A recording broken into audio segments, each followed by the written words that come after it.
राधा स्वामी जी।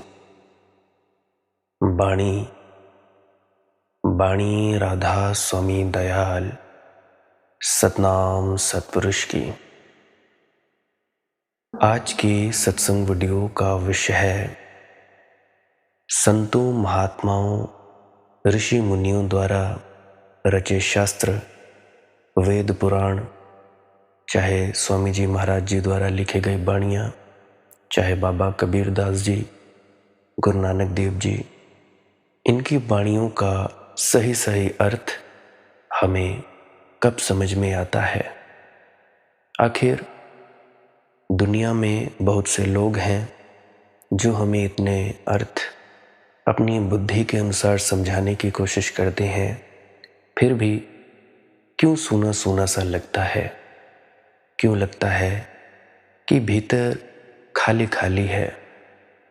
चंद पलों के लिए सुन लेते हैं किसी संत महात्मा की वाणी, फिर भी उसके बाद वही ढाक के तीन पात, वही दुख, वही तकलीफ और वही उदासी। ऐसा क्यों है? तो चलिए इसी विषय के संदर्भ में आज की सत्संग वीडियो संत भीखा जी की वाणी के माध्यम से आरंभ करते हैं। गुरु प्यारी सत्कारयोग सत्संगत जी, आप सभी के भीतर बैठे परमात्मा को मेरा प्रणाम। आप सभी के चरणों में मेरा प्रणाम। एक ही विनती करना चाहूँगा, आप जी इस वीडियो को अंत तक ज़रूर सुनें जी।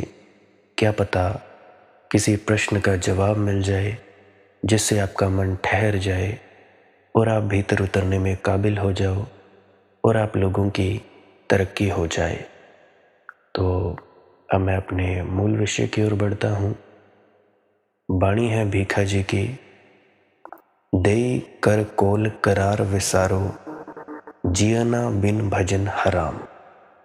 वरनत वेद वेदांत चहु जुग, नहीं अस्थिर पावत विश्राम। भीखा जी की वाणी है। वे फरमा रहे हैं, कुछ भी पढ़ने लिखने से स्थिरता नहीं आती है। हमारा ये जो मन है ठहरने की बजाय और ज़्यादा दौड़ता फिरता है। पूर्णतया से हम विश्राम को उपलब्ध नहीं हो पाते हैं। जैसा कि संत विजय शर्मा जी महाराज फरमाते हैं कि राम को पाना है तो आराम करना ही पड़ेगा। दुनिया चाहिए तो दौड़ो भागो, कुछ ना कुछ करते रहो। परमात्मा चाहिए तो चुपचाप मौन होकर बैठे रहो। कुछ नहीं करना है, ना कोई विधि, ना विधान, ना कोई पूजा, ना पाठ, ना जप, ना तप। हाँ, ये पूजा पाठ, ये जितनी भी विधियां हैं, ये दान पुण्य के मार्ग हैं, आपको सतोगुणी बनाने में मदद कर सकते हैं। मदद कर सकते हैं आपको यात्रा में। परंतु अगर कोई सोचेगा कि यही हम सारी उम्र करते जाएं और हमारा जन्म मरण से छुटकारा हो जाएगा, तो बिल्कुल ही मूर्खता की बात है। अगर हम ये भी सोचते हैं कि हम बिना अपने आप को जाने संतों महात्माओं द्वारा लिखी हुई वाणियों को समझ पाएंगे, तो ये भी हमारी नासमझी है, खाली मूर्खता है। अगर हम वाणी के आधार पर चलते जाएं, अमल करते जाएं और उससे कुछ निष्कर्ष निकले, कोई रिजल्ट आए, हमारे भीतर शांति मिले, हमें आनंद मिले, तब हम कह सकते हैं कि इनका फायदा है। परंतु आज लोग क्या करते हैं? वेद पढ़ते हैं, लोग वेदांतों को दोहराते रहते हैं, फिर भी शांति तो मिलनी मुश्किल थी, मिलती नहीं। शांति तो मिलना दूर, अहंकार पैदा हो जाता है।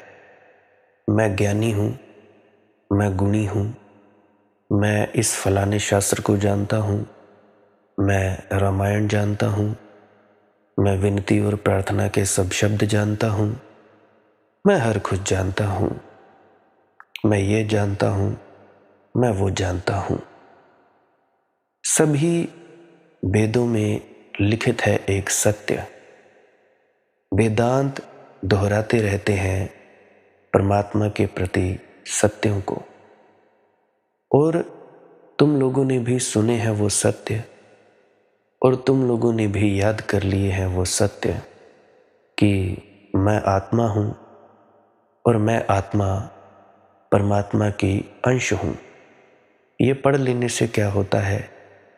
इससे कुछ लाभ नहीं है। पढ़ो वेद की, कुरान की, बाइबल, इससे कुछ बहुत लाभ नहीं है।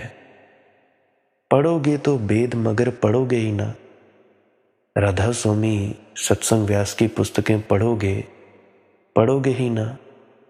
अर्थ तो ना खुलेगा, अर्थ नहीं खुलेगा, क्योंकि वेदों, शास्त्रों, किताबों का अर्थ तो तुम्हारे हृदय में छिपा है। वहाँ है गांठ, वहाँ खोलनी है गांठ। जब तुम्हारे हृदय की गांठ खुलेगी और हृदय में पड़े हीरे तुम्हें दिखाई पड़ेंगे, तो उनकी ही रोशनी में वेद का अर्थ खुलेगा। अन्यथा संतों, महात्माओं, ऋषि मुनियों की वाणी का अर्थ बिल्कुल नहीं खुलेगा। वेद कुछ व्याकरण नहीं, भाषा नहीं, वेद तो तुम्हारा स्वभाव है। अभी मुझे बात याद आती है, 1-1.5 दिन पहले मुझे किन्हीं मित्र का कॉल आया। वे फरमा रहे थे कि आप जो भी कहते हो वो बिल्कुल शास्त्रोनुकूल है। और मैंने उनसे कहा कि मैंने कुछ ज़्यादा शास्त्र पढ़े नहीं है, ना मैंने ज़्यादा बाणियाँ पढ़ी हैं, ना मैंने ज़्यादा वेद शास्त्र पढ़े हैं। पढ़ना तो दूर, मैंने नाम ही सुने हैं, और मैं ये बात सच सच कहता हूँ। तो वे कहने लगे कि नहीं, ये बात सत्य है, मैंने अध्ययन किया है इनका, किताबों का, तो जो आप कहते हो वो उनसे मेल खाती है। तो 1-1.5 दिन पहले मुझे इस बात का अनुभव हुआ कि संत ठीक ही कहते हैं कि जिसने अपनी भीतर की किताब को पढ़ लिया वो कुछ भी बोल सकता है। उसके बोले गए वाक्य वेद वाक्य हो जाते हैं। जो भी वो बोलता है, अगर अनुभव से बोलता है, तो उसके द्वारा जो वाणी रची गई है वो वेद वाक्य ही माना जाता है। पहले मुझे कुछ इन बातों पर संदेह भी था, परंतु जब उन्होंने कहा कि मेल खाती हैं, अब मुझे पूर्णतया इस बात का प्रमाण मिला कि वे ये बात सत्य कहते हैं।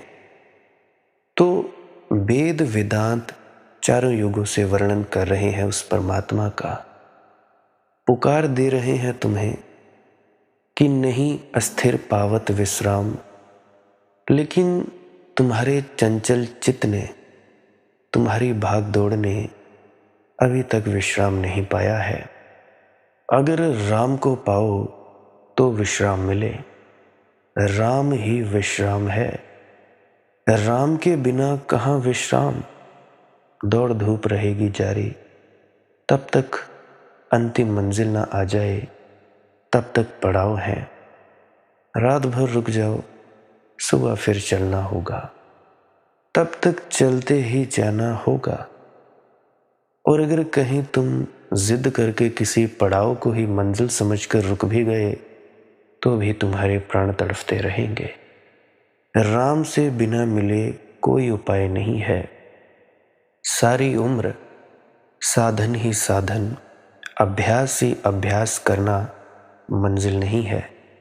सारी उम्र तुम लोग करते रहते हो, मंजिल नहीं मिल पाती है। ज़रा सोचो, हिमाचल से दिल्ली जाना है, सारी उम्र सड़क पर गाड़ी दौड़ाते रहो, दौड़ाते रहो, दौड़ाते रहो, और दिल्ली ना पहुंचो तो क्या तुम पहुंच गए? बिल्कुल नहीं। विधियों को अपनाना, उनके ऊपर बार बार चलते रहना, अगले पड़ाव में आ भी जाना फिर पीछे पड़ाव पे, तो ये बात समझदारी की नहीं है। बहुत से ऐसे मित्र हैं, अंकल हैं, आंटियां हैं, जो कहते हैं कि बेटा पहले ऐसा होता था, अब वैसा नहीं होता। पहले मुझे ऐसा महसूस होता था, अब मुझे कुछ और पता लगता है। तो मैं साफ साफ इतना ही कहता हूँ, अब तुम्हारी मंजिल बढ़ चुकी है, अब तुम ऊंचे हो चुके हो। अब कई दफ़ा मैं कई लोगों को कहता हूँ तुम्हारी धुन चालू हो गई है, अगर तो तुम्हारी धुन 24 घंटे सुनाई देती है तो छोड़ दो ये जाप। कई लोग तो ऐसा सोचते हैं कि पता नहीं ये मूर्ख हमें नास्तिक ही ना बना दे, हमें परमात्मा से अलग ही ना कर दे। तो कईयों की ये सोच रहती है कि ये क्या जानता होगा, ये तो ठहरा मूर्ख और अज्ञानी, इससे हम दूसरी बार राय नहीं लेंगे। परंतु कुछ लोग हैं जो मेरी बात को माने, आगे बढ़े और उनका ये जाप सदा के लिए छूट गया और अब वे रहते हैं शब्द और प्रकाश में। अब जब उनकी ये अवस्था ठहरेगी शब्द और प्रकाश की, फिर आगे उनको एक और हुक्म दूंगा कि इससे आगे इसमें पड़ाव करो। बस उसके बाद मंजिल आ गई। यही मेरा काम है। समस्त संतों, महात्माओं, गुरुओं, पीरों, पैगंबरों का, फकीरों का यही कर्म है, सत्संग के माध्यम से तुम्हें उपदेश करें। देखो, परमात्मा को व्याख्यान करना बड़ा कठिन है। परमात्मा की सृष्टि रहस्यों ही रहस्यों से भरी है। जितना भी मैं जान पाया हूँ उतना तो मैं बता ही नहीं पाया हूँ।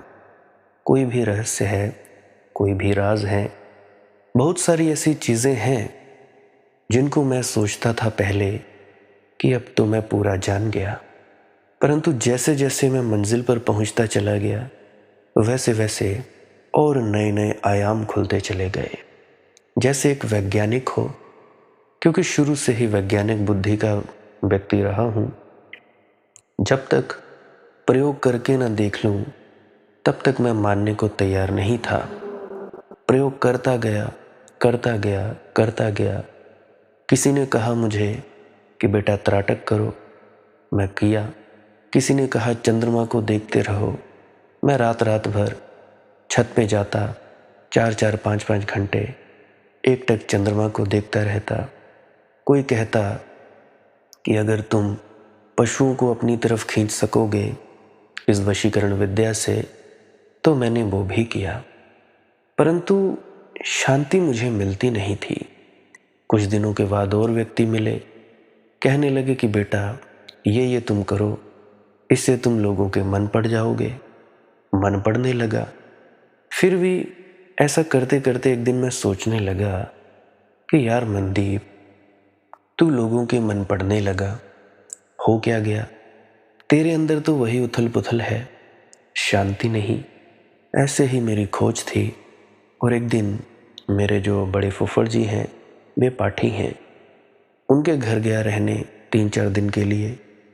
उनके घर कुछ काम था, हमने पत्ता काटना था भैंसों के लिए, हमारे इधर उसको बिहुल कहते हैं। तो मैं गया 3-4 रहने दिन के लिए। तो उनके पास किताब पड़ी थी संतमत प्रकाश।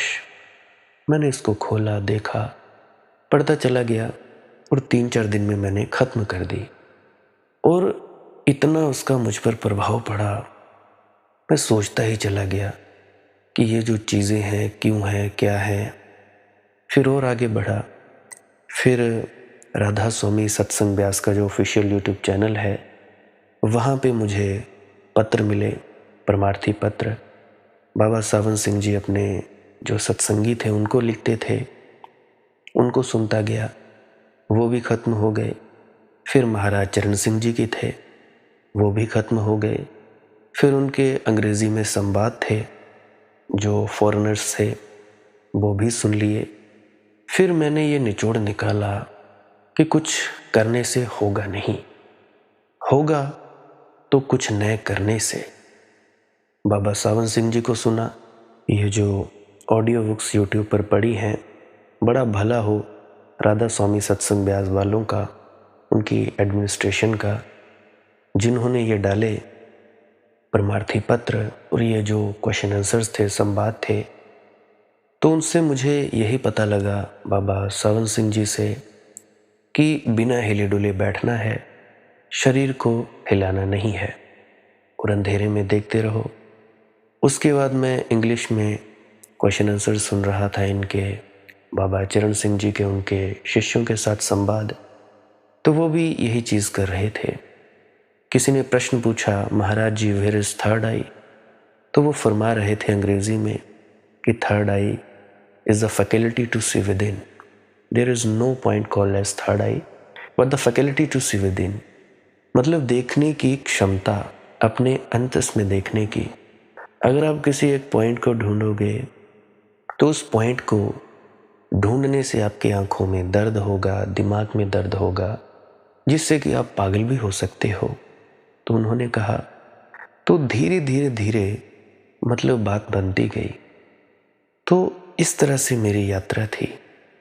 तो अगर मैं यात्रा को ही पड़ाव समझ लेता तो क्या उस आनंद को परमात्मा मुझे उस आनंद में डुबो पाता? बिल्कुल नहीं। भाई, राम को पाओ तो विश्राम मिलता है, ऐसे नहीं। पड़ाव में नहीं रुक जाना है। राम को बिना मिले कोई उपाय नहीं है। पड़ाव को मंजिल समझकर अगर तुम लोग रुक गए ना, तो तुम्हारे प्राण तड़फड़ाते रहेंगे। तुम लोग सत्संग किया करो। सत्संग, सच का संग। इसीलिए तो बाबा जी महाराज हर साल भंडारे करते हैं।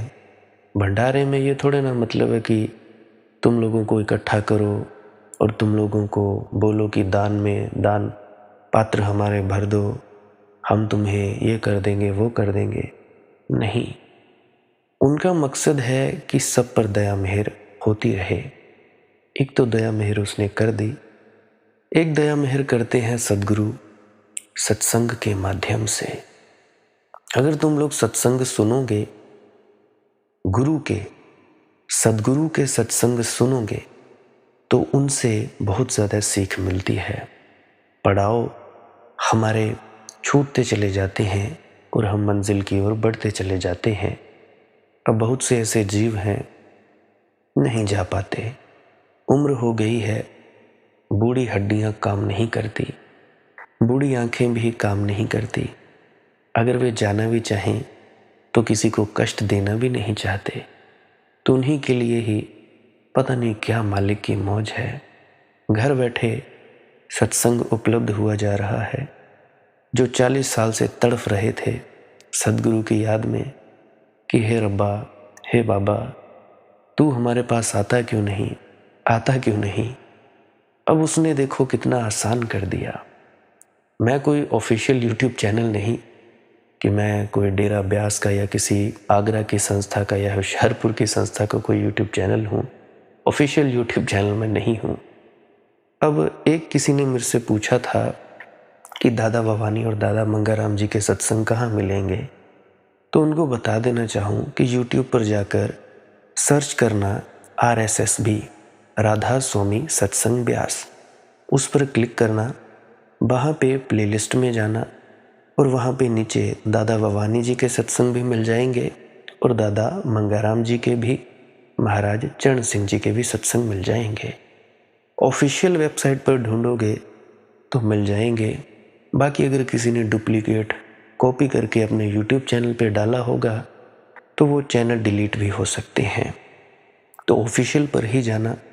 हालांकि मैं कोई ऑफिशियल तो हूँ नहीं, फिर भी पता नहीं क्या मालिक की मौज, वो बुलवा रहा है तो हम बोल रहे हैं। हम कठपुतली हैं, कठपुतली की कोई औकात नहीं होती है। आगे बढ़ता हूँ।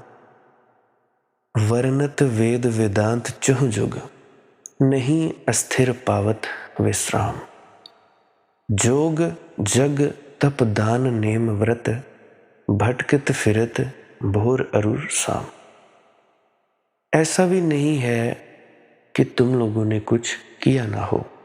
भीखा जी फरमाते हैं, तुम लोगों ने योग भी किए, यज्ञ भी किए, तप भी किया, अभी जैसा कि मैंने अपनी थोड़ी सी यात्रा फिर से बताई, दान भी किया, नियम भी पाले, व्रत भी किए, मगर फिर भी सुबह से सांझ तक सिर्फ भटकाव हो रहा है।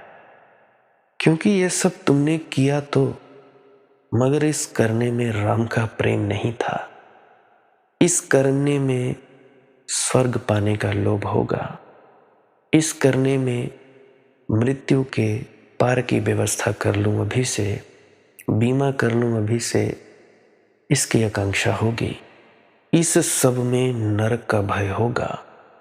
इस सब में पंडितों ने तुम्हें जो भय और प्रलोभन दिए हैं उनका हाथ होगा, राम का प्रेम नहीं। इसमें भी शायद धन, पद, प्रतिष्ठा पा लेने की आकांक्षा होगी।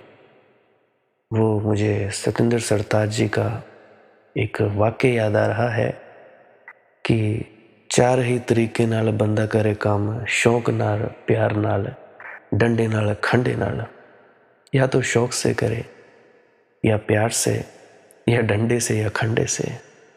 या तो तुम डर से करो परमात्मा की भक्ति, या तो प्रेम से, या शौक से। पर अक्सर मैं देखता हूँ दुनिया डरी हुई है। मैं जब किसी बुजुर्ग से मिलता हूँ, यूट्यूब के माध्यम से कई लोग मेरा नंबर ले लेते हैं, वीडियो कॉल करते हैं, कईयों को मैं डेरा व्यास में मिला भी हूँ, तो मैं उनकी आंखों में निराशा देखता हूँ और उनको रोना आता बाद में, मुझे पहले आ जाता है कि दुनिया इतनी दुखी है। बहुत कुछ किया, वक्त पर सत्संग ना मिला, सत्संग न मिलने के कारण आज हमारी ये दशा है। हम लोग निराश हैं। फिर भी मैं कहता हूँ कि निराश होने की ज़रूरत नहीं है। कोई बात नहीं, देर आए दुरुस्त आए, आए तो सही। आखिरी वक्त भी अगर सद गया तो सद गया, कोई बात नहीं, अगला जन्म सही। मरते वक्त यही प्रार्थना करना है, मेरे परमात्मा, या तो मुझे जन्म मरण के चक्कर से मुक्त कर दे, या किसी ऐसे घर में मेरा जन्म देना जहाँ पे मैं भजन बंदगी कर पाऊँ, किसी कामिल मुर्शिद का संग कर पाऊँ।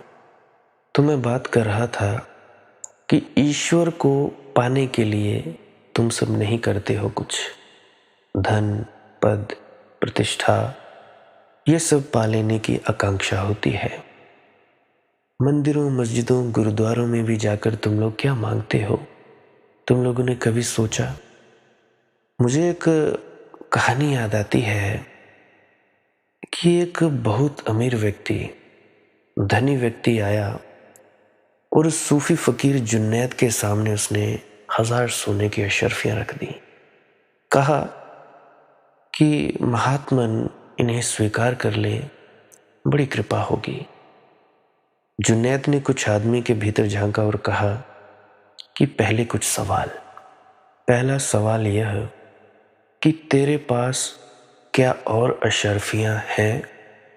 उस आदमी ने कहा, जी हाँ, बहुत हैं। जुनैद ने पूछा, और तू और भी अशर्फियां चाहता है या नहीं? उसने कहा, हाँ, जरूर चाहता हूं।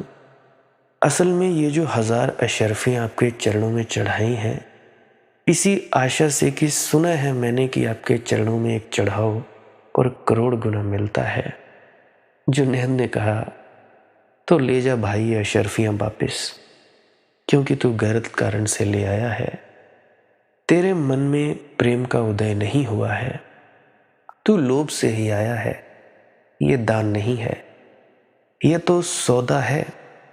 फिर तू गरीब आदमी है, तुझे अभी और अशर्फियों की जरूरत है। हम अमीर हैं, हमें और अशर्फियों की जरूरत नहीं है। जा, तू ले जा इन्हें। गरीब आदमी से क्या लेना, लेंगे किसी अमीर से। तो जुनैद ने लौटा दिया उस आदमी को अशरफियों के साथ। वह आदमी बहुत गिड़गिड़ाया कि नहीं आप जी ले लें। जुनैद ने कहा कि नहीं, ये अशरफियां पाप हैं, क्योंकि इनमें दान नहीं, प्रेम नहीं, मुझसे कुछ संबंध नहीं।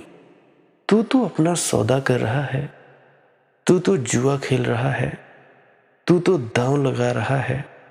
मैं कोई जुआ नहीं हूं कि 10 के 40 करूं, 1 के 20 करूं। मैं कोई तेरा दांव नहीं बनने वाला। ये कोई सौदा नहीं है, ये कोई दुकान नहीं है।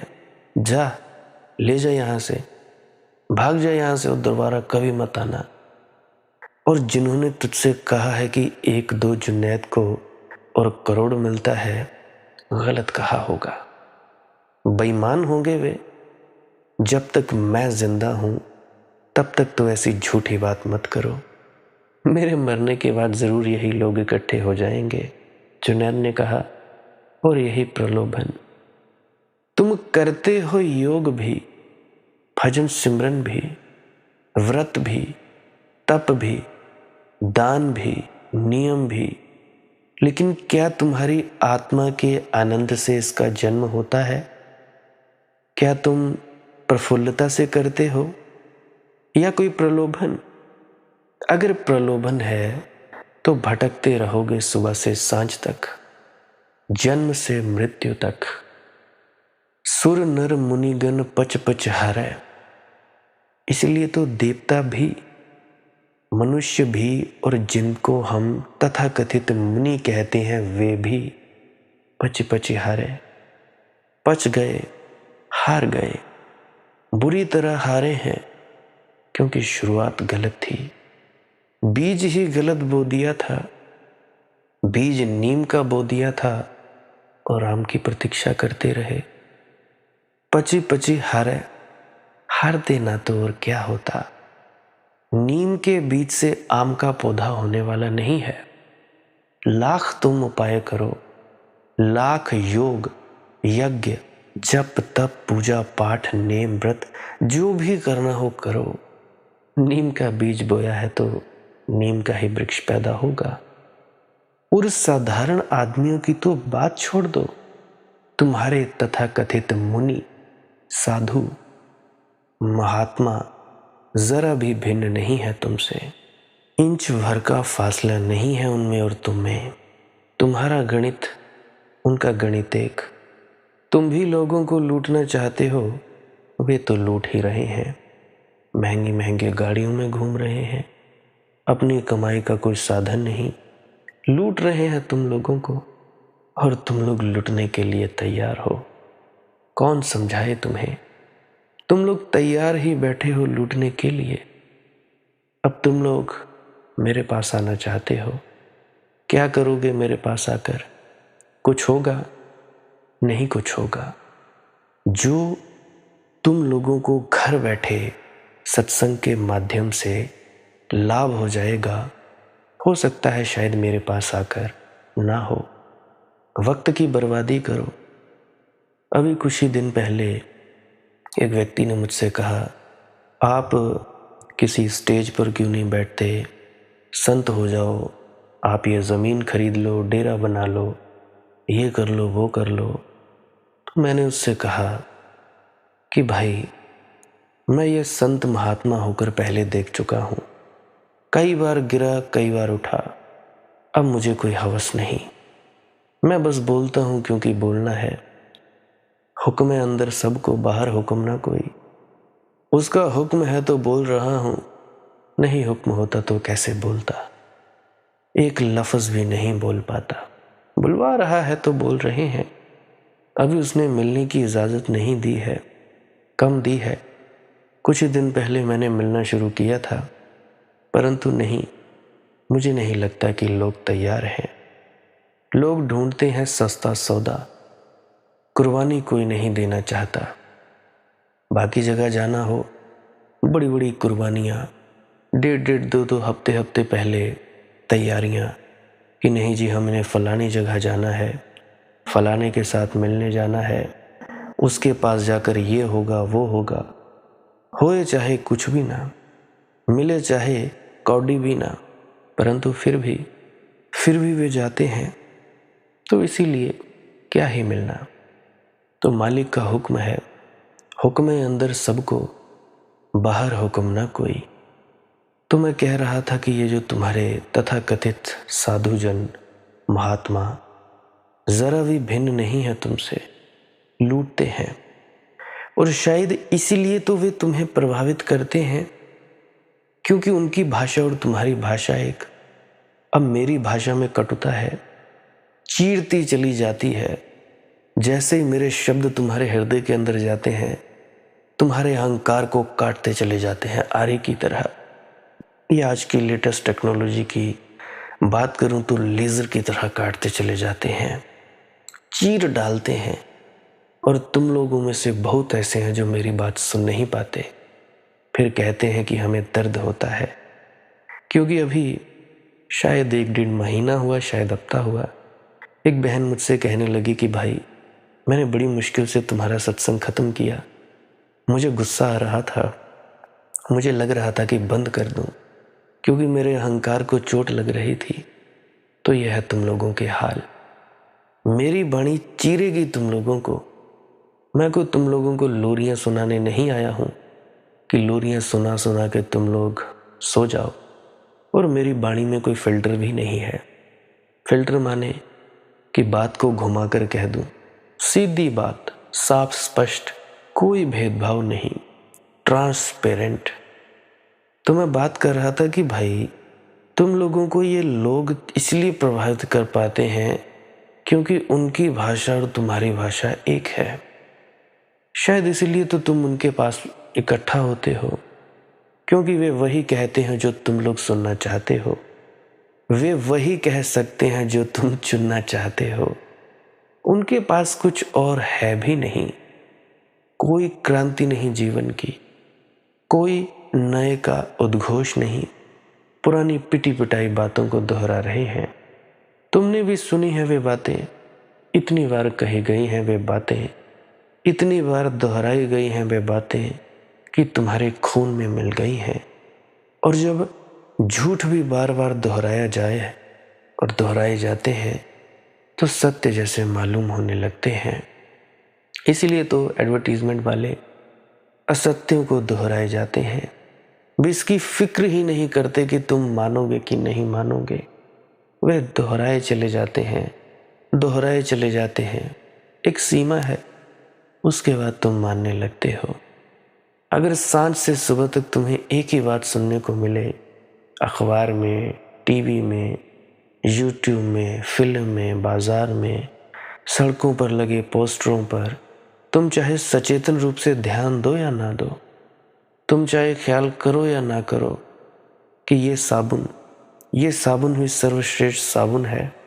कोई भी ब्रांड, लक्स हो या डव हो या लाइफबॉय हो, तुमने शायद ध्यान से इसे पढ़ा भी नहीं, मगर रास्ते से गुजरे तो दिखाई तो पड़ गया।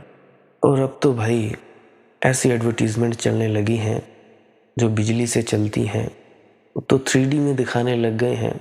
शायद हमारे हिंदुस्तान में भी कई जगहों पे हों, हिमाचल में तो है नहीं, पर अक्सर मैं हिमाचल में देखता हूँ जो लाल एक पट्टी होती है, उस पर लिखा जाता है, तो उसमें विज्ञापन देते हैं।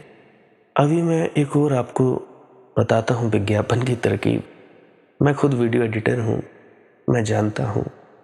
अभी आप लोग देखना, कभी भी टीवी में एडवर्टीजमेंट आई हो, विज्ञापन आया हो, या भी आप लोगों के यूट्यूब के सामने विज्ञापन आया हो, तो हर 3 सेकंड के बाद सीन चेंज होता है। हर 3 सेकंड के बाद, क्योंकि तुम्हारी एकाग्रता की क्षमता 3 सेकंड है। हर 3 सेकंड के बाद सीन चेंज होगा, फिर तुम टिकोगे, फिर सीन चेंज होगा, फिर तुम टिकोगे। मतलब तुम्हारे दिमाग को ऐसा काबू कर रखा है इन्होंने कि भाई तुम हमारी ही एडवर्टीजमेंट देखो। कोई भी फिल्म है, अलग अलग एंगल्स दिखाए जाते हैं। वीडियो एडिटिंग के माध्यम से आपको बता रहा हूँ कि कैसे आप लोगों के दिमाग पर काबू किया जाता है। ये जो बच्चे देखते हैं कार्टून्स, कोको मेलन है, यूट्यूब चैनल और भी कई चैनल हैं, तो हर 3 सेकंड के बाद सीन चेंज करते हैं। तो बच्चे एकदम से थिर हो जाते हैं, कुछ रील्स स्क्रॉल करते हैं, तो इससे बच्चों के दिमाग खराब हो रहे हैं, एकाग्रता की क्षमता खत्म हो रही है। अभी मैं जिन बच्चों को पाता हूँ कि ये अशांत हैं, ये ठीक नहीं है, एक तो मैं चीज़ पाता हूँ कि उनका ब्रह्मचर्य ठीक नहीं, और दूसरी चीज़ मैं पाता हूँ रील्स स्क्रॉल करते रहते हैं। हर 2-3 सेकंड बाद रील स्क्रॉल, हर 3-4 सेकंड बाद रील स्क्रॉल स्क्रॉल स्क्रॉल करते गए, और जब किताब खोल के बैठते हो तो बस नींद आती है या बोर होने लगते हैं। अगर तुम लोग ये स्क्रॉलिंग को कम करके, मोबाइल फ़ोन के यूज़ को कम करके बच्चों को सिर्फ सांस्क्रिय करने को कहोगे, ये जो मैं सांस्क्रिय वीडियो के अंत में बताता हूँ, तो इससे उनका स्वास्थ्य में लाभ होगा। अभी एक मेरे मित्र हैं, वो जालंधर से हैं, नाम मुझे अभी भूल गया उनका, हाँ अर्श। तो मैंने उससे पूछा, भाई क्या तुझे कोई फ़ायदा मिला भी है या नहीं? कहने लगा कि हाँ भाई, बहुत फ़ायदा मिला है सांस्क्रिया करने से, मेरे माइंड में क्लैरिटी है, ज़्यादा थॉट्स आते नहीं, तो उसको फ़ायदा हुआ। तो बहुत से ऐसे बच्चे हैं। एक और बहन थी, शायद वो 10वीं 11वीं कक्षा में थी, तो वो कहने लगी कि भाई बाकी लड़कियों की बदौलत मुझे ज़्यादा जल्दी याद हो जाता है। तो इससे हमारा जो दिमाग है वो शांत हो जाता है। जितना ज़्यादा शांत दिमाग, उतना ज़्यादा तेज़ दिमाग।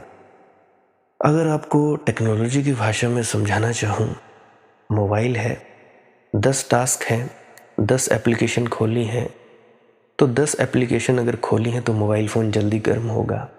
एक खोली है तो मोबाइल फ़ोन कम गर्म होगा। जितनी ज़्यादा मोबाइल फ़ोन की एप्लीकेशंस खुली होंगी, उतना ज़्यादा रैम भरेगी और तुम्हारा मोबाइल फ़ोन हैंग होगा। जितनी कम होंगी, उतना ज़्यादा तुम्हारा मोबाइल फ़ोन तेज़ चलेगा। टेक्नोलॉजी हालांकि आगे से आगे बढ़ती चली जाती है। अब मेरा मोबाइल है, इसमें कम से कम 20 से 25 बैकग्राउंड टास्क चला सकते हैं। कईयों के मोबाइल हैं वो 2 से ही थक जाते हैं, टाइम फेस। तो दिमाग जितना खाली होगा, उतना ज़्यादा तेज़ तर्रार होगा, उतना ज़्यादा तुम बढ़िया कंपटीशन लड़ सकते हो, उतना ही ज़्यादा तुम कोई खोज कर सकते हो। मैं सभी बच्चों को एक ही उपदेश देना चाहता हूँ, जितने भी बच्चे मुझे सुन रहे हैं या बच्चों के माँ बाप मुझे सुन रहे हैं, अपने बच्चों को यह सांस्क्रिया करवाओ, रोज़ करवाओ, सुबह करवाओ, दोपहर करवाओ, शाम को करवाओ। जितना ज़्यादा करोगे, ज़्यादा से ज़्यादा ऑक्सीजन भीतर जाएगी, प्राण शक्ति भीतर जाएगी, दिमाग शांत होगा, और जितना ज़्यादा दिमाग शांत होगा, उतना ही ये बच्चे पढ़ने के लिए तेज़ तर्रार होंगे। देखो भाई, अब हर कोई तो परमात्मा को पाने से रहा, परंतु हम अच्छे इंसान बन सकते हैं। तो मैं यही कह रहा हूँ कि भाई अच्छे इंसान बनो, पहले अच्छे इंसान बनो, फिर जाकर तुम लोग परमात्मा की खोज में जाना। तो मैं बात कर रहा था विज्ञापनों की, कि अगर तुम बार बार एक ही एडवर्टीज़मेंट देखते जाओगे, कि एक ही एडवर्टीज़मेंट कि साबुन बोले तो लक्स, साबुन बोले तो लाइफबॉय, तो तुम दुकान पर जाओगे और दुकानदार से बोलोगे कि भाई साबुन चाहिए। दुकानदार पूछेगा कौन सा साबुन, तुम या तो लक्स बोलोगे, या तो डव बोलोगे, या तो लाइफबॉय बोलोगे। माँ माने डेटोल का धुला। तो ऐसी ऐसी तुम्हारे उधर एडवर्टीज़मेंट आती हैं, और तुम लोग सोचते हो कि तुम सोच कर कह रहे हो कि हमें ये साबुन चाहिए। तुम सोचते हो कि तुम विचार कर रहे हो। ये भ्रांतियां हैं तुम्हारी। अभी एक और बात बताता हूँ। मैं नेटवर्क मार्केटिंग में बिजनेस किया करता था कॉलेज के टाइम में। तो नेटवर्क मार्केटिंग में कंपनीज होती हैं अलग अलग, जो अपना अपना सामान बेचती हैं, और उस सामान को बेचने से हमें कुछ लाभ मिलता है। मतलब डायरेक्ट सेलिंग ऐसे बिजनेस कहा जाता है उसको। तो मैं शुरू में लगा बिजनेस करने, खरीद लिए मैंने सामान। तो मैं दुकानदार के पास गया। दुकानदार कौन? मेरे खुद के चाचा जी। तो मैंने उनको कहा कि चाचा जी ये साबुन बेचो। कहने लगे इसकी ऐड तो आती नहीं टीवी में। तो इतना ज़्यादा भयंकर विज्ञापन होता है। वो कहने लगे कि भाई इसका तो एडवर्टीजमेंट आता नहीं, ये कैसे बिकेगा। और लोग भी तो वही मांगते हैं। साबुन बोले तो लक्स, साबुन बोले तो डव, साबुन बोले तो हमें लाइव बॉय। ये है हमारा विज्ञापन का खेल। हम सोचते हैं कि हमारी सोच स्वतंत्र है। मैं कहता हूं तुम्हारी सोच स्वतंत्र नहीं है, तुम लोग सब गुलाम के गुलाम हो। आज से करीब करीब कोई 4-5 साल पहले मैंने साबुन का इस्तेमाल बंद कर दिया था। मुझे पता लगा कि दूध से नहाया जा सकता है। थोड़ा सा दूध लो, उसमें पानी मिलाओ, थोड़ा सा बेसन मिलाओ और उससे बढ़िया सफाई हो जाती है शरीर की। बढ़िया। तो क्यों इतना खर्चा करना भाई। थोड़ा सा कटोरी में दूध लिया, उसमें पानी भर दिया, पूरा शरीर साफ का साफ, खुशबू ही खुशबू। हालांकि कुछ दिन तुम्हें दूध की दुर्गंध आ सकती है, लग सकती है कि ये दुर्गंध है, परंतु मैं तो भाई ऐसे ही नहा रहा हूँ। मैं साबुन ही नहीं लगाता, हम इधर दातुन करते हैं। खैर ये सब छोड़ो बातें। तो अरस्तु की परिभाषा है कि मनुष्य विचारशील प्राणी है। सबसे झूठी परिभाषा। मनुष्य में कभी कभी कोई विचारशील व्यक्ति हुआ है, लेकिन उससे मनुष्य की परिभाषा नहीं बनती। तुम अपवाद से परिभाषा नहीं बना सकते। कोई महात्मा बुद्ध, कोई कृष्ण, कोई बाबा जी महाराज, कोई कबीर, कोई भीखा जी, कुछ गिने चुने लोग विचारशील हुए हैं। उनसे तुम सभी मनुष्यों की परिभाषा मत करने बैठ जाना। अपवाद है ये। अपवाद नियम को सिद्ध करता है। उससे फर्क इतना ही साफ होता है कि कभी कुछ अद्भुत लोग अविचार के घेरे से मुक्त हो गए हैं, निर्विचार के चैतन्य को उपलब्ध हो गए हैं। और जो निर्विचार के चैतन्य को उपलब्ध है, उसी की क्षमता का विचार है। तुम क्या विचार करोगे। तुम लोग तो सोए हुए हो, सपने देख सकते हो। अगर तुम लोग विचार नहीं कर सकते तो गाली निकाल सकते हो। सपने बाहर से पैदा करवाए जा सकते हैं, वही किया जा रहा है। विज्ञापनों से तुम्हारे चारों तरफ हवा पैदा की जाती है। तुम जानकर हैरान हो जाओगे कि रात सपना तक बाहर से पैदा करवाया जा सकता है। तुम सोए हो रात, तुम्हें कुछ पता नहीं, एक तकिया तुम्हारी छाती पर रख दिया जाए, बस तुम्हारे भीतर एक सपना पैदा हो कि एक राक्षस छाती पर चढ़ा बैठा है। तकिया है, मगर तुम्हें नींद में पता चलेगा कि राक्षस है। कि तुम्हारे पैरों को थोड़ी सी ठंडी हवा दी जाए और तुम सपना देखोगे कि तुम एक बर्फीले पहाड़ पर चढ़ रहे हो और पैर ठंडे होते जा रहे हैं। अब तो तुम्हारे सपने भी प्रभावित किए जा सकते हैं। इस पर बहुत प्रयोग चले हैं कि आदमी को सोने भी क्यों शांति से दिया जाए, उसके सपनों में भी काम जारी रखो। धीरे धीरे इसकी कला इतनी विकसित हो जाएगी, जब ये होगी तो तुम्हारे सपनों में भी अर्धनंगी स्त्री खड़ी होगी। वही कोई साबुन बेच रही होगी, कोई गाड़ी बेच रही होगी या कोई कंडीशनर बेच रही होगी। ये तो आज की बात है, लेकिन सदियों से ये हो रहा है। इसी तरह तुम हिंदू बनाए गए हो, इसी तरह तुम मुसलमान बनाए गए हो, इसी तरह से तुम राधा स्वामी बनाए गए हो, निरंकारी बनाए गए हो, कबीरपंथी बनाए गए हो। अब तुमको नहीं पता कि भाई बाहर से ठोंक ठोंक कर, विज्ञापन कर कर के, समझा समझा कर कि जीसस ही एकमात्र ईश्वर के इकलौते बेटे हैं, जीसस ही सही हैं, उसने तुम्हारे पापों के लिए कुर्बानी की, जो जीसस को मानेगा वही पहुंचेगा। ये तना ठोस ठोस कर तुम्हारे भीतर डाल दिया गया है और तुम सोच भी नहीं सकते कि चर्च से कैसे अलग हो जाओ। कि कोई समझा रहा है महावीर, कि कोई समझा रहा है बुद्ध, कि कोई समझा रहा है मोहम्मद, मगर वही बात है, वही प्रचार है, वही व्यवसाय है। तो इस तरह के प्रचार के माध्यम से तुम कुछ करने भी लगोगे, लेकिन उस करने में तुम्हारे प्राणों का कोई सहयोग नहीं होगा। सुर नर मुनि गण पच पचे हारे, अंत न मिलत बहुत सोलाम। अंत का पता ही नहीं चला उन्हें, अंतिम मंजिल का कोई पता ही नहीं चला उन्हें। राम उन्हें मिला ही नहीं। और ऐसा भी नहीं है कि उनको राम के दर्शन न हुए हों। अनेकों को राम के दर्शन हुए, धनुष बाण लिए हुए, सीता मैया के साथ खड़े हैं, हनुमान जी पास में हैं, अपनी मूछें मोड़े बैठे हुए हैं, इसका दर्शन हुआ है।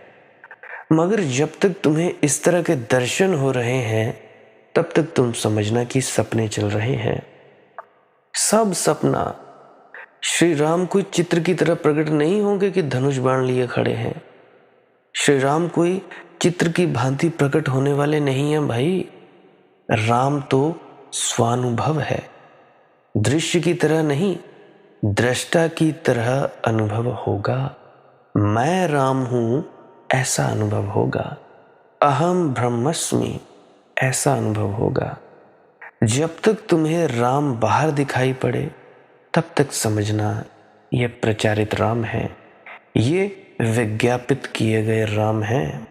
ये दूसरों ने जो तुम्हें समझाया है सदियों सदियों तक, उसकी छाया है, उसकी छाप है। तब तक यह कल्पना जाल है। साहब अलख अलेख निकटहीन, और जिसको तुम खोज रहे हो वह बहुत निकट है।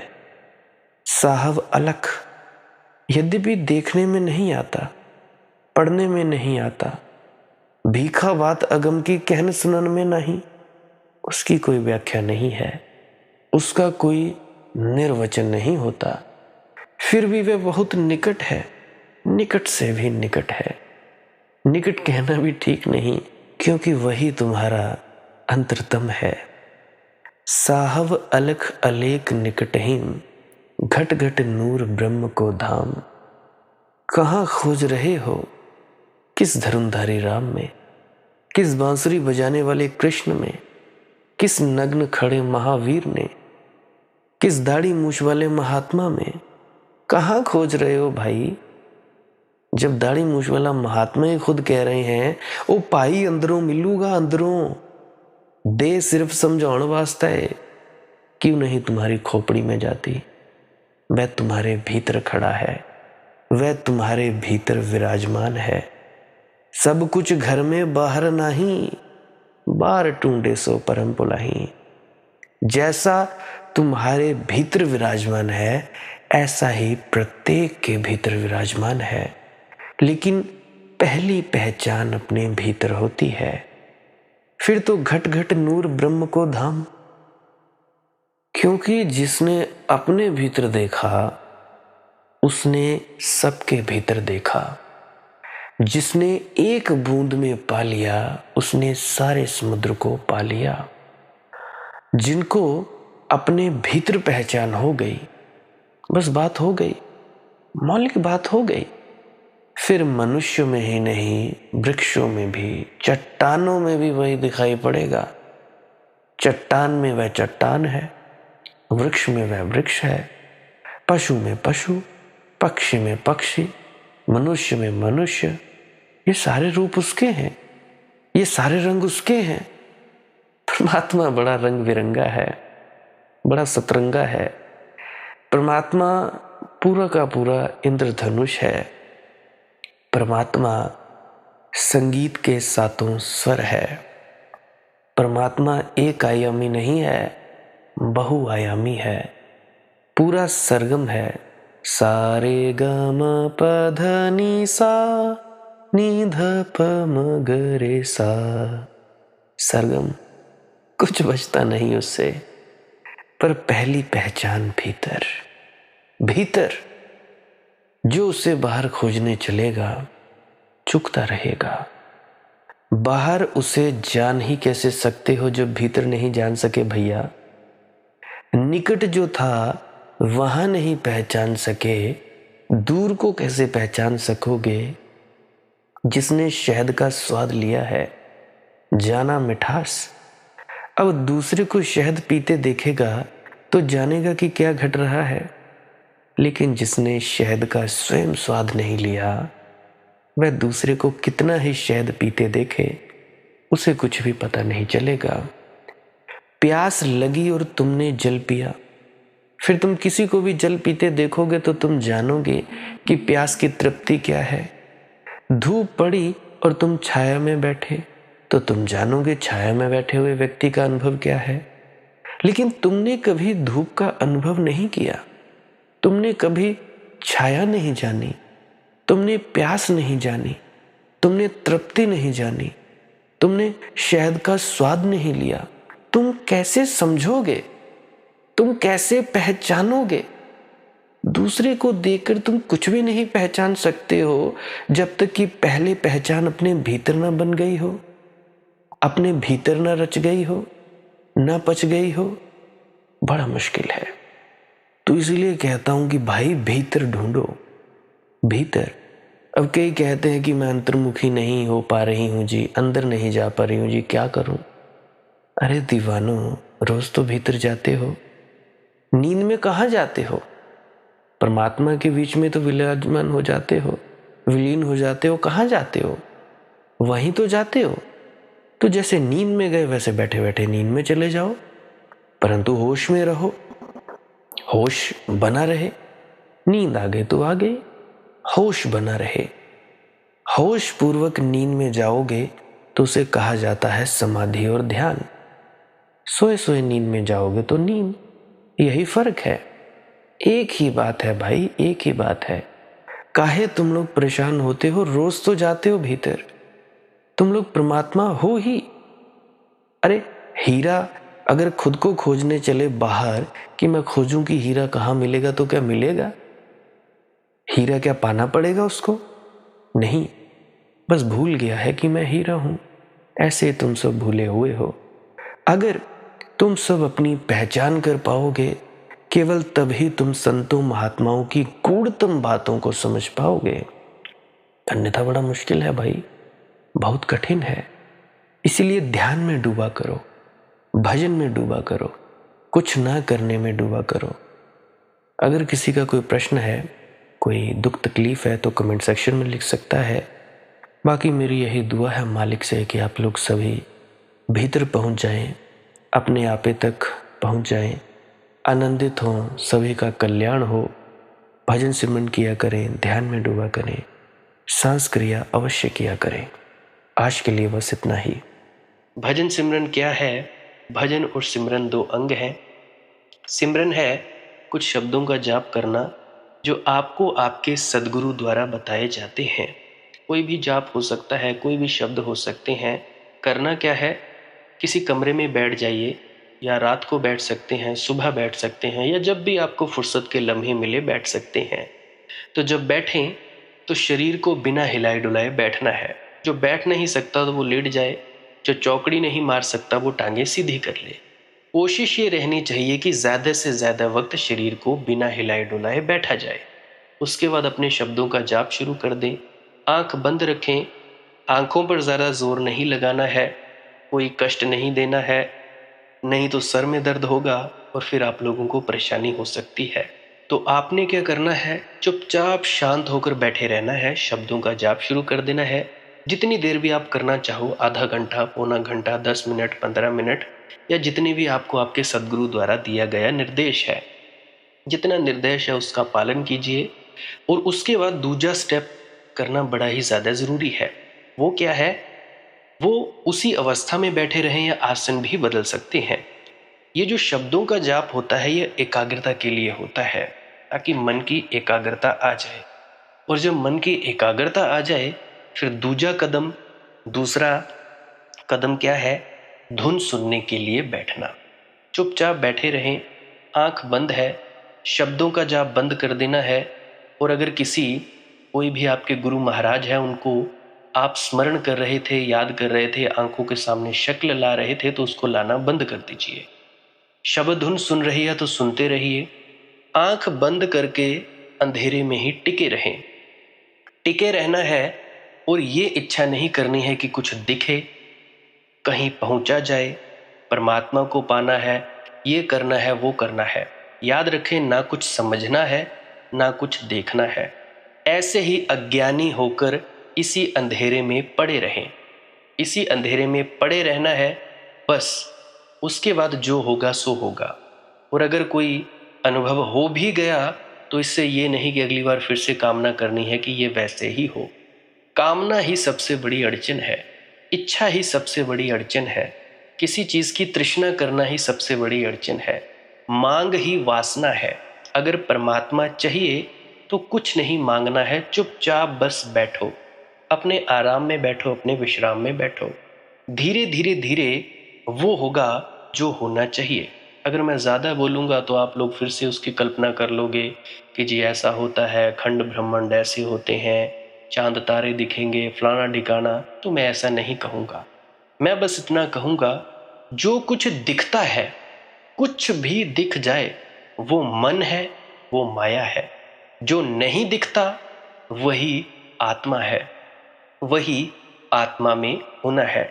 अब जैसा कि तुम लोग इसी अंधेरे में टिके रहोगे, टिके रहोगे, टिके रहोगे, तो कुछ दिनों के बाद या महीनों के बाद एक प्रकाश आएगा। वो प्रकाश पूरे शरीर में फैलता जाएगा और धीरे धीरे तुम इस प्रकाश के सहारे अपने आप में स्थित होगे। अब देखो, इस प्रकाश को देखने वाले भी तुम हो और इस शब्द धुन को सुनने वाले भी तुम हो। अब जो ये शब्द धुन को सुनता है और प्रकाश को देखता है, ये तुम हो। तो अपने आप में स्थित होना है, अपने आप को जानना ही सच्चा आत्मज्ञान है। खुद को जानना, खुद को जान लिया, मालिक को फिर जान जाओगे। तो इतनी सी प्रक्रिया है। और आगे आप श्वास क्रिया भी कर सकते हो। ये मुझे बताई गई थी विजय शर्मा जी द्वारा। वो एक उच्च कोटि के संत हैं, तो उन्होंने मुझे बताई, और मेरा फर्ज बनता है कि आप सभी को बताऊं। वैसे तो मैं रोज रोज बताता हूँ, फिर भी आज फिर से बता रहा हूँ। श्वास क्रिया क्या है? नाक से सांस लेना है, मुंह से छोड़ना है। लंबा सांस लेना है नाक से और मुंह से छोड़ देना है। 15 मिनट करें, 20 मिनट करें, आधा पौना घंटा, जितनी देर भी आप कर सकते हो करें। करने के बाद करना कुछ नहीं है, चुपचाप आंख बंद करके बैठ जाना है। लेट सकते हो तो लेट सकते हैं, वो आपकी अपनी इच्छा है। नींद आ जाए तो सो जाना है, तो शरीर को कष्ट नहीं देना है। अगर सर घूमे घूमने देना है, अगर आपका शरीर कांपे तो कांपने देना है। उसकी आपने दिक्कत, परेशानी और चिंता नहीं लेनी है, ये सब होता ही है। और मरने से डर लगे तब भी नहीं डरना है, ये होता ही है। क्या कहा मैंने? 15 से 20 मिनट कर सकते हैं, उसके बाद चुपचाप बैठें और अपने भीतर अपने आप उतर जाओगे। ठीक है जी। प्रेग्नेंट लेडीज़ बिल्कुल ना करें, जिनको दिल की बीमारी है या गोलियां वगैरह खाते हैं वो भी बिल्कुल ना करें, और बाकी सब कर सकते हैं। जिनको नींद नहीं आती वो अवश्य करें, और जिनको थोड़ा डिप्रेशन रहता है वो भी अवश्य करें, और जिनके बच्चे थोड़े पढ़ाई में कमज़ोर हैं वो भी ज़रूर करें। बाकी आपकी मौज है, करना हो करिए, नहीं तो आपकी अपनी अपनी इच्छा है। और ध्यान दें, जब सिमरन करें तो उसके बाद सीधा भजन पे बैठें, और जब ये श्वास क्रिया करें तो इसके बाद सीधा भजन के लिए बैठें। अलग अलग प्रक्रियाएं हैं।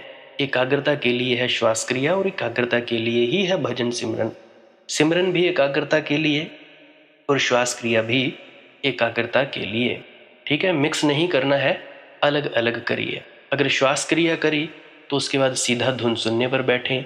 अगर सिमरन के शब्दों का जाप किया उसके बाद फिर से धुन सुनने पर बैठें। बाकी आपकी अपनी मौज है, जो आपको रुचे वो कर सकते हो। अगर धुन सुनने लगे तो धुन सुनने पर ही डायरेक्ट बैठा जाए, परंतु श्वास क्रिया मत छोड़ना, क्योंकि श्वास क्रिया करने से शारीरिक, मानसिक और आध्यात्मिक लाभ मिलता है। तो बाकी आप कीजिए, आपकी मौज है। और कोई प्रश्न है तो कमेंट सेक्शन में पूछ सकते हैं, या इंस्टाग्राम, टेलीग्राम, फेसबुक पे सर्च करें मालिक की मौज सत्संग, तो वहाँ पे पूछ सकते हैं। प्रश्न पूछने से पहले एक विनती, आप लोग पुरानी सत्संग वीडियोस को अवश्य सुनिए।